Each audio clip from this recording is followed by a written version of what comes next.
नमस्कार दोस्तों। स्वागत है आप सभी का यूनिवर्सिटी योद्धा ऑफिशियल में। मैं हूं रोशन सर और आज से हम शुरू कर रहे हैं AC environmental science UG second semester की संपूर्ण तैयारी को। आज की जो है आपकी पहली क्लास होगी जिसमें हम यूनिट 1 को जो है कंप्लीट करेंगे। आज की इस कक्षा में हम 4 महत्वपूर्ण विषयों में विस्तार से पढ़ेंगे। पर्यावरण विज्ञान एवं अर्थ, पर्यावरण एवं घटक, जैविक अजैविक, सतत विकास, पर्यावरण के संरक्षण किया है क्यों है। ये सभी टॉपिक परीक्षा की दृष्टि से अत्यंत महत्वपूर्ण है। और लास्ट में हम जो है VVI 10 ऑब्जेक्टिव क्वेश्चन करने वाले हैं। तो ये वीडियो आप लास्ट तक जरूर देखिएगा, तभी आपका जो है पूरी क्लासेस समझ में आएंगे। आप अगर आधा पे क्लास करते तो आपको जो है क्लासेस समझ में नहीं आएगी। दूसरी बात, अगर आप भी हमारे चैनल में पहली बार आए तो चैनल सब्सक्राइब करें, क्योंकि यहाँ जो है यूनिवर्सिटी अपडेट और कॉलेज अपडेट सबसे पहले दी जाती है और क्लासेस और फ्री नोट्स प्रोवाइड किया जाता है। तो चलिए आज ये जो सेशन है उसको हम शुरू करते हैं। सबसे पहले आज हम समझेंगे कि पर्यावरण विज्ञान से आप क्या समझते हैं, इसका महत्व पर जो है विशेष प्रकाश डाली। ठीक है, तो पर्यावरण के बारे में समझिए। पर्यावरण विज्ञान वह विज्ञान है जो पर्यावरण के भौतिक, रासायनिक और जैविक घटकों के बीच होने वाली पारंपरिक क्रियाओं जैसे वैज्ञानिक अध्ययन करता है। यह एक अंतर विषयक विषय है जिसमें जीव विज्ञान, रसायन विज्ञान, भौतिकी, भूगोल, भूविज्ञान, अर्थशास्त्र, समाजशास्त्र जैसे कानूनी विषयों का अध्ययन जो है इसमें किया जाता है। तो इसमें जो है पर्यावरण विज्ञान में जो है हम किसी चीज़ का अध्ययन करते हैं, biology, chemistry, science, physics, geography, economics, जो ये सब का जो है हम अध्ययन इसमें करते हैं। ठीक है, पर्यावरण विज्ञान का मुख्य उद्देश्य पर्यावरणीय सब समस्याओं को समझना है, उनका विश्लेषण करना है, उनके समाधान और वैज्ञानिक आधार पर प्रदान करना है। चूंकि अधिकांश पर्यावरणीय समस्या मानव गतिविधियों से उत्पन्न होती है, इसके लिए हम जो है विषय मानव या पर्यावरण के बीच संबंध को भी अध्ययन किया जा सकता है। आगे हम समझते हैं पर्यावरण जो है पर्यावरण विज्ञान। जैसे पर्यावरण विज्ञान के अध्ययन क्षेत्र क्या है, जैसे वायुमंडल विज्ञान, तो इसमें क्या होगा, मौसम एवं जलवायु का अध्ययन इसमें हम करेंगे। ठीक है, ग्रीन हाउस गैस एवं जलवायु परिवर्तन के विश्लेषण इसमें प्रस्तुत की, जैसे कि जीवों उनके पर्यावरण के बीच संबंधों का अध्ययन करते हैं। जनसंख्या, गतिशीलता एवं पारिस्थितिकी तंत्र की कार्यप्रणाली, पर्यावरणीय रासायनिक विज्ञान, जलवायु एवं मृदा प्रदूषण के अध्ययन, प्रदूषकों के साथ जो है प्रभाव का जो है विश्लेषण इसमें किया जाता है। आगे हम समझते हैं पर्यावरण विज्ञान का महत्व क्यों है।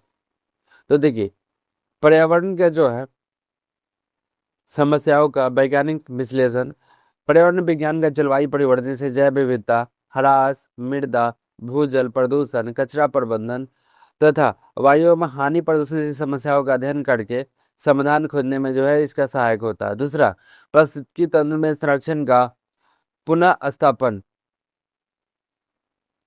यह विज्ञान प्राकृतिक संसाधन के पारिस्थितिकी तंत्र की सुरक्षा पर बल देता है। पर्यावरण पर्यावरण वैज्ञानिक मानव गतिविधियों के प्रभाव का मूल्यांकन कर क्षतिग्रस्त पारिस्थितिकी तंत्र की बहाली हेतु योजना को जो है तैयार करता है। अब समझते हैं सतत विकास। तो सतत विकास क्या है, तो इसमें जो है जो है पर्यावरण विज्ञान का विकास के पर्यावरण संरक्षण के संतुलन स्थापित करने के लिए महत्वपूर्ण भूमिका निभाती है। ये योजना कार्यों ऐसे विकास कार्यों की योजना बनाने में सहायक करता है जिसमें प्राकृतिक संसाधनों का संरक्षण जो है सुनिश्चित हो सके। अब चार में क्या है, बहु विषयक संसाधन, जैसे कि जटिल पर्यावरणीय समस्याओं के समाधान के लिए पर्यावरण विज्ञान विभिन्न क्षेत्रों में विशेष, जैसे कि भौतिक, रसायन शास्त्र, जीव विज्ञान, भू विज्ञान के अर्थ कार्य का जो है अवसर इसमें प्रदान किया जाता है। निष्कर्ष समझिए, जैसे कि पर्यावरण विज्ञान एक महत्वपूर्ण जो है व्यापक विषय है जिसमें पर्यावरण के मानव जीवन संबंधों के समझने में सहायक होता है। वर्तमान समय में बढ़ती पर्यावरणीय चुनौती समाधान, प्राकृतिक संसाधनों के संरक्षण तथा सतत विकास के लक्ष्यों को प्राप्त करने के लिए पर्यावरण विज्ञान का अध्ययन जो है अत्यंत महत्वपूर्ण है। ठीक है, तो हम दूसरा क्वेश्चन पर डिस्कशन करेंगे। इसमें हम बात करेंगे पर्यावरण में जैविक और अजैविक घटकों का जो उदाहरण सहित जो है इसको बताना है। तो समझिए, जैसे कि पर्यावरण के तात्पर्य हमारे आसपास उन सभी प्राकृतिक और कृत्रिम व्यवस्थापूर्ण संयोजन से है जो जीवन के लिए आवश्यक संसाधन उपलब्ध कराते हैं। ये तत्व एक गतिशील प्रणाली एक साथ काम करते हैं। इसके दो घटक है। पहला घटक आपका क्या है? पहला घटक आपका जैविक है, दूसरा घटक अजैविक है। तो जैविक समझिए क्या होता है। जैविक का मतलब होता है जैसे कि पारिस्थितिकी तंत्र जो सभी जातीय प्राणी जैसे पर्यावरण उत्पादन उपभोग का विघटन की प्रक्रियाओं को संचालित करते हैं। ऊर्जा और पोषण के प्रभाव के आधार पर इन तीनों श्रेणी में बांटा गया। उत्पादन जैसे कि ये जीव, हरे पौधे, शैवाल, फाइटो प्लांकटन जो सौर ऊर्जा की सहायक प्रकाश संश्लेषण के माध्यम से जो है अकार्बनिक तत्व जैसे कार्बन डाइऑक्साइड और जल अपना भोजन स्वयं बनाते हैं, पारिस्थितिकी तंत्र का आधार बनाते हैं। तो एक को उत्पादन जो है सूर्य की सहायता से अपना भोजन खुद बनाता है। उस उपभोक्ता उपभोक्ता क्या होता है? ऐसे जीव जो अपना भोजन स्वयं नहीं बनाते, यदि प्रत्यक्ष रूप से परोक्ष रूप से ऊर्जा प्राप्त करते हैं, जैसे कि अन्य जीव को खाते हैं। उपभोक्ताओं को प्राथमिक जैसे शाकाहारी जैसे हिरन, खरगोश, द्वितीय उपभोक्ता मांसाहारी जैसे कि सांप हो गया, भेड़िया, क्या हुआ तृतीय उपभोक्ता जैसे कि उच्च उच्च शिकारी जैसे कि बाघ, शेर में विभाजित जो है इसका किया गया है। तो प्रथम उत्पादन कौन रहता है? उत्पादन मतलब जो सूर्य की सहायता से अपना भोजन बनाता हो, ठीक है। उपभोक्ता ऐसे जो स्वयं भोजन नहीं बनाते बल्कि प्रत्यक्ष रूप से ऊर्जा प्राप्त करते हैं, ठीक है। और प्राथमिक उपभोक्ता जैसे शाकाहारी क्या हो गया? हिरन, खरगोश। द्वितीय उपभोक्ता क्या होगा? हिरन, खरगोश से कौन खाएगा? मांसाहारी जैसे कि सांप, भेड़िया ये सब खाएगा। अब इस सबको कौन खाएगा? उच्च शिकारी जैसे कि शेर, बाघ विभाजित किए गए, ठीक है। तो यही आपका उत्पादन हुआ। आगे समझते हैं अपघटन। जैसे कि अपघटन जैसे कि ओ सूक्ष्म जीव जैसे से जीवाणु, कवक होते हैं जो मृत पौधे तथा जंतुओं को विघटित करते हैं। जैसे कि जैविक पदार्थों के सरल अकार्बनिक रूप से परिवर्तित आवश्यक पोषण तत्वों के जैसे कि मृदा मिट्टी में लौटा देते हैं, जिससे संसाधन का जो है पुनर्चक्रण सुनिश्चित हो जाता है। जैसे कि इसमें अपघटन इसलिए होता है जो कि जैसे कि कोई सड़ा गला चीज होता है तो उससे जो है अपना जो है भोजन ये प्राप्त करते हैं, तो ये अपघटन में आएंगे, ठीक है। अब अजैविक घटक समझिए। अजैविक घटक क्या होता है? यह पर्यावरण के सभी भौतिक एवं रासायनिक निर्जीव तत्व होते हैं। जैविक मतलब जो जीवित होता है, ठीक है। अजैविक मतलब निर्जीव होता है जिसमें कोई जान नहीं होता है, ठीक है। जो जीवन के लिए आवश्यक आधार पर प्रदान करते हैं। अब हम टेम्परेचर की बात करें तो समान जैसे कि समान जीवों को रहने वाली क्षमता निर्धारित करता है। जो जीव तापमान के लिए एक विस्तृत श्रृंखला सह सकते हैं उन्हें यूरी थर्मल की जो एक संकीर्ण सीमा के जो है जीवित रहते हैं उन्हें एस्ट्रोथर्मल भी कहते हैं। जल जैसे कि ये जीवन के लिए सबसे अनिवार्य द्रव है। जीव ने पानी की लवणता के अनुसार जो है अनुकूल किया है। कुछ लवणता के जो है विस्तृत श्रृंखला को सहने में यूरी हेलाइन के कुछ संकीर्ण सीमा को जो है बनाया है।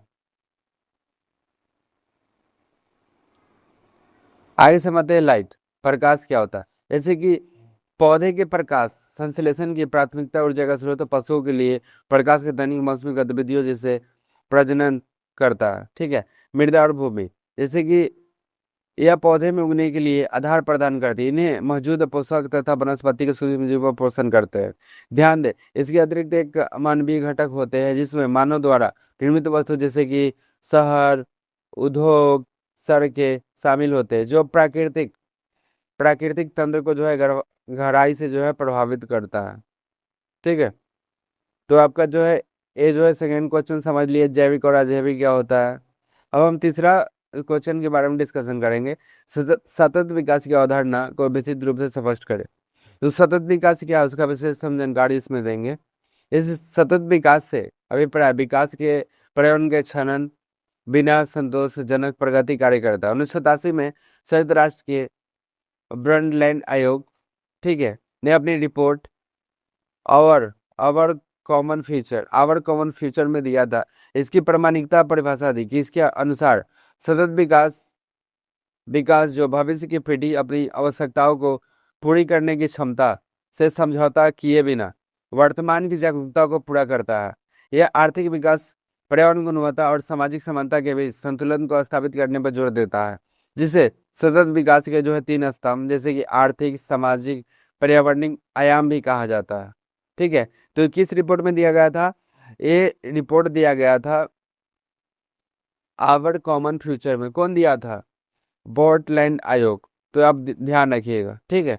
अब आगे समझते हैं सतत विकास के सिद्धांत, जैसे कि पारिस्थितिकी तंत्र। पारिस्थितिकी तंत्र जैव विविधता के संरक्षण, जैसे कि विकास के कार्य पृथ्वी की वहन क्षमता के भीतर होना चाहिए, ताकि जो है प्राकृतिक संसाधन के अत्यधिक दोहन ना हो। जैसे कि जैव विविधता के संरक्षण आवश्यक है, क्योंकि इसमें जीवन को बनाए रखने के प्रकृति तंत्र की स्थिरता के लिए अनिवार्य है। समाज का सतत विकास एवं समाज का न्याय, जैसे कि पर्याप्त स्वास्थ्य सेवा, शिक्षा, रोजगार और अस्वस्थ आहार के माध्यम से समाजों का विकास सुनिश्चित करना है। और संसाधन तक जो है सामान पहुंचानी होती है, ताकि पीढ़ियों के माध्यम से जो है असामाजिक असमता और न्याय जो है स्थापित इसमें हो सके। अब प्रदूषण का भुगतान, जैसे कि पॉल्यूशन, जो उद्योग या संस्थाएं प्रदूषण फैलाते उन्हें पर्यावरणीय क्षतिपूर्ति रोकथाम नियंत्रण के लिए उपायों में लागत अनिवार्य रूप से वहन करनी चाहिए। जैसे क्या नियंत्रण, जैसे कि पृथ्वी के संसाधन के दबाव कम करने के लिए, पर्यावरणीय संतुलन बनाए रखने के लिए जनसंख्या वृद्धि के उचित प्रबंधन आवश्यक है। सार्वजनिक भागीदारी क्या है? सतत विकास को व्यक्तिगत स्तर पर नहीं छोड़ा जा सकता है। निर्णय लेने के लिए जो है प्रक्रिया को नागरिकों को, समुदाय और स्थानीय लोगों के सक्रिय भागीदारी सुनिश्चित की जानी चाहिए। प्रारंभिक ज्ञान के जो समान जो है स्थानीय स्वदेशी लोगों के जो है प्रारंभिक ज्ञान का समान करना चाहिए। जलवायु परिवर्तन जैसे कि वैश्विक चुनौती का समाधान जो है खोजने में उस ज्ञान का जो है उपयोग किया जाना चाहिए, ठीक है। तो वर्तमान में अब हम समझेंगे, लास्ट क्वेश्चन है आपका, पर्यावरण संरक्षण। वर्तमान समय में पर्यावरण संरक्षण का क्यों आवश्यक है? पर्यावरण संरक्षण के प्रमुख उपायों का जो है हम इसमें बताने वाले हैं, तो समझिए। पर्यावरण संरक्षण की आवश्यकता, जैसे कि पर्यावरण हमारे जीवन का मूल आधार है, जो हमें सांस लेने तथा शुद्ध आयु, जैसे पीने के पानी, भोजन प्रदान करती है। विज्ञान के क्षेत्र में असीमित प्रगति, तीव्र औद्योगिकरण, जनसंख्या वृद्धि, शहरीकरण के कारण आज प्राकृतिक संतुलन बुरी तरह बिगड़ गया है। जैसे कि बड़े बड़े कल कारखानों, चिमनिया से धुआं, वहां निकलने वाली gas, sulphur dioxide, nitrogen oxide, रासायनिक उर्वरक जैसे प्लास्टिक कचरे ने वायु, जल और मृदा के जो प्रदूषण को गंभीर स्तर पर पहुंचा दिया है। कार्बन डाइऑक्साइड को मीथेन जैसे कि गैस अधिकतम ग्रीन हाउस प्रभाव जो ग्लोबल वार्मिंग जो है बढ़ रही है, जिसके कारण ध्रुवीय हिमखंड पिघल रहे हैं और समुद्री का जो जल स्तर है वो बढ़ रहा है। तो जो हमारा जो है पर्यावरण प्रदूषण इसलिए हो रहा है, क्योंकि जो यहाँ जो है बहुत सारे उद्योग लगाए जाते हैं, उससे जो निकलने वाली धुआं हमारे पर्यावरण को जो प्रदूषित कर रहा है, जिससे जो है हिमखंड हमारे पिघल रहा है और जिससे जो उसका जो है जल स्तर जो है बढ़ रहा है, जिससे क्या होगा, आने वाला समय में जो है बाढ़ की स्थिति आ जाएगी। अब इस समझिए आगे, जैसे कि इसके परिणाम स्वरूप बाढ़, सूखा, सुनामी जैसे प्राकृतिक आपदा, जैसे वनों की नई नई बीमारी उत्पन्न हो रही है, जिसके कारण वनों की कटाई, अनगिनत प्रजाति लुप्त हो रही है, जैसे कि जैव विविधता हानि। यदि आज हम पर्याप्त पर्यावरण की रक्षा नहीं करेंगे तो हमारी आने वाली पीढ़ी जो है भविष्य और पूरी मानव की सभ्यता में जो है संकट में आ जाएगी। तो जो है आप कोशिश कीजिए कि हर हमेशा जो है पेड़ को लगाइए, काटने की कोशिश नहीं कीजिए, क्योंकि पर्यावरण से ही हमारा जीवन है। जब तक हमारा पर्यावरण रहेगा तभी तक हम रहेंगे, पर्यावरण नहीं रहेगा तो हमारा जीवन संभव नहीं है, ठीक है। आगे समझिए पर्यावरण संरक्षण का उपाय क्या है। तो देखिए पर्यावरण संरक्षण हम कैसे कर सकते हैं, जैसे कि वृक्षारोपण या वनों की सुरक्षा, जैसे कि जैसे पेड़ ऑक्सीजन देते हैं, ठीक है, कार्बन डाइऑक्साइड को अवशोषित करके। जैसे कि हम कार्बन डाइऑक्साइड छोड़ते हैं तो उसको जो है पेड़ लेता है, पेड़ ऑक्सीजन छोड़ता है तो उसको हम लेते हैं, तो करके ग्लोबल वार्मिंग को कम करना होगा। इससे मिट्टी का जो है कटाव रोकते हैं, जलों के जो है अंधाधुंध जो है कटाई पर रोक लगानी चाहिए। जल और अपशिष्ट प्रबंधन, जैसे कारखानों में हानिकारक रसायन जैसे कि घरेलू सीवर, गंदे पानी को बिना उपचार नदियों में, समुद्र में गिरने से रोकना होगा। साथ ही चक्रीय अर्थव्यवस्था को अपनाकर कचरे को कम करने के लिए प्लास्टिक पुनर्चक्रण पर जोर देना चाहिए। जन जागरूकता, शिक्षा, जैसे कि स्कूलों को लेकर समुदाय के लोग प्रदूषण के दुष्परिणामों जो है प्रति शिक्षित करना आवश्यक होगा। बिजली बचाना, सार्वजनिक परिवहन का उपयोग करना और प्लास्टिक का इस्तेमाल करना, जैसे कि छोटे बदलाव और बड़े परिणाम जो है ला सकते हैं। अब समझते हैं कानूनी और नीतिगत जो है। भारत सरकार पर्यावरण संरक्षण 1986 में जो है, वन संरक्षण अधिनियम 1990 में, वन्य जीव अधिनियम जो 1972 में, जैसे कानून का सख्ती से क्रियान्वयन करने चाहिए। केंद्रीय राज्य प्रदूषण नियंत्रण बोर्ड सी जो है सीपीसीबी के राष्ट्रीय हरित क्रांति का स्तर जैसी संस्थाएं पर्यावरण के मानों की जो है कड़ाई और पालन सुनिश्चित करना चाहिए। स्वच्छ ऊर्जा उपयोग में जो है जीवाश्म ईंधन को जगह जो है सौर ऊर्जा, पवन ऊर्जा जैसे कि नाभिकीकरण ऊर्जा स्रोत के रूप करनी चाहिए, जिससे जो है वायु प्रदूषण, कार्बन डाइऑक्साइड जो है उत्सर्जन कमी लाई जा सके। उचित विस्थापन, जिससे जनसंख्या नियंत्रण, पहाड़ों के जंगलों के अत्यधिक दोहन के लिए रोकने के आबादी जो है वाले झलकों पर जो विस्थापित करना चाहिए, ताकि वनों और पहाड़ में सुरक्षित रह सके, साथ ही तीव्र जनसंख्या में जो है नियंत्रित हो सके। अब जो आपका जो है शॉर्ट क्वेश्चन लगभग खत्म हो गया है। अब हम बात करेंगे ऑब्जेक्टिव जो है आपका वीवीआई क्वेश्चन। तो आप लोग ध्यान से समझिएगा। आपका जो है ऑब्जेक्टिव क्वेश्चन क्या है? निम्नलिखित में से कौन से पर्यावरण के अजैविक घटक नहीं है? तो अजैविक जल, मृदा, कवक, प्रकाश। तो कवक जो है फंगाई, जल, मृदा और प्रकाश अजैविक घटक है, जबकि कवक एक जीवित है, इसलिए इसे जैविक घटक में। आप समझ गए। जैविक अजैविक में हमको कंफ्यूज नहीं होना है। जैविक मतलब जिसमें जीव होता है, जो सजीव होता है। अजैविक मतलब जो मृत निर्जीव होता है, जिसमें जीवन नहीं होता। ठीक है, तो आप ध्यान रखिएगा, एग्जामिनेशन में आएंगे तो आप इजली इसको सॉल्व कर लीजिएगा। आपका दूसरा प्रश्न क्या है? 10% नियम के अनुसार यदि उत्पादकों को 10,000 kg ऊर्जा हो तो द्वितीय उपभोक्ताओं को कितना पहुंचेगी? तो इसमें सीधा इनका कितना जाएगा? सीधा इनका जाएगा 100 ऊर्जा। ठीक है, अब हम तीसरा क्वेश्चन की बात करेंगे। सतत विकास की प्रसिद्ध परिभाषा किसने दी गई? तो कौन दिया था?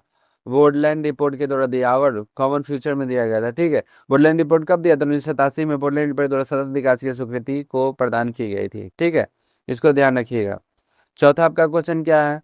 चौथा क्वेश्चन आपका है, प्रस्तुति की पिरामिड सदैव सीधा ही क्यों होती है? तो संख्या का पिरामिड, जैव के द्रव्यमान पर ऊर्जा पिरामिड, उपयुक्त में सभी। तो इसी में क्या होता है? ऊर्जा का पिरामिड होता है। प्रत्येक पोषण स्तर पे जो है ऊर्जा घटती है, इसलिए ऊर्जा पिरामिड कभी उल्टा नहीं हो सकता, हमेशा सीधा ही होता है।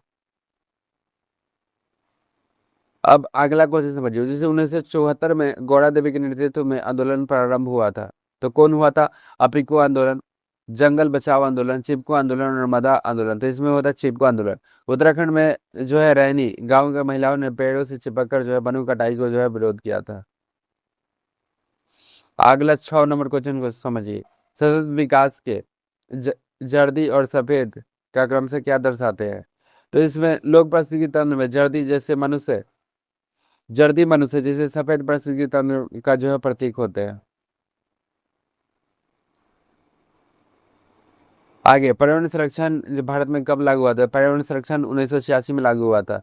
ये जो आपका वीवीआई क्वेश्चन है, ध्यान रखिएगा। भोपाल गैस त्रासदी के बाद पर्यावरण संरक्षण हेतु अधिनियम को जो है लागू किया गया था। भोपाल गैस त्रासदी में कौन हुआ था? मिसाल है सुसाइडेंट गैस का जो रिसाव हुआ था, उसमें भी लाखों आदमी जो है उसमें मरे थे। आठवां आपका क्वेश्चन क्या है? नर्मदा बचाओ मुख्य आंदोलन की किस बात में विरोध किया गया था? तो इसमें कौन से सरदार सरोवर बांध, जैसे कि मेधा पाटकर नेतृत्व में यह आंदोलन जो विस्थापित पर्यावरण के जो प्रमुख में विरोध इसका किया गया था। अब समझिए, जैसे संयुक्त राष्ट्र के निर्धारित सतत विकास का लक्ष्य कितनी हो सकती है? तो इसमें कितना? 17 होगा। 2015 में संयुक्त राष्ट्र संघ में 17 सतत विकास को जो है लक्ष्य को जो है निर्धारित किया गया था। लास्ट क्वेश्चन, 1997 में ग्रीन हाउस गैस उत्सर्जन के नियंत्रित करने हेतु कौन सा अंतर्राष्ट्रीय समझौता किया गया था? तो इसमें क्या था? क्योटो प्रोटोकॉल किया गया था। क्योटो प्रोटोकॉल का उद्देश्य था ग्रीन हाउस गैस उत्सर्जन को जो है कम करने। तो आज का सेशन हम यही रखते हैं। आप कमेंट में जरूर बताएं कि आपको कौन से क्लासेस चाहिए। बहुत बहुत धन्यवाद आपका वीडियो देखने के लिए।